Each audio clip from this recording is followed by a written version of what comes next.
সহিহ বুখারী শরীফের প্রথম হাদিসটি হচ্ছে নিয়ত সম্পর্কিত। এটি ওহীর সূচনা অধ্যায়ের অন্তর্ভুক্ত এবং আমিরুল মোমিনিন হজরত উমর ইবনুল খাত্তাব রাদিয়াল্লাহু তাআলা আনহু থেকে বর্ণিত হয়েছে। হাদিসটির মূল অংশ নিচে দেওয়া হল। সমস্ত আমল নিয়তের ওপর নির্ভরশীল।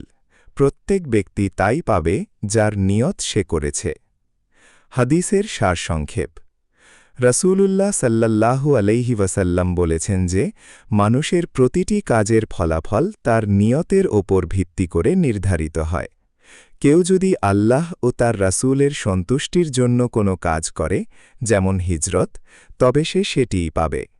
আর যদি কারো উদ্দেশ্য হয় জাগতিক কোনো স্বার্থ হাসিল করা বা কাউকে বিয়ে করা, তবে তার কাজের প্রতিদানও সেই অনুযায়ী গণ্য হবে। কাজের ফলাফল নিয়তের ওপর নির্ভর করে। আল্লাহের সন্তুষ্টির জন্য করা কাজই প্রকৃত আমল। লৌকিকতা বা পার্থিব স্বার্থের নিয়তে করা কাজের কোনো প্রতিদান নেই।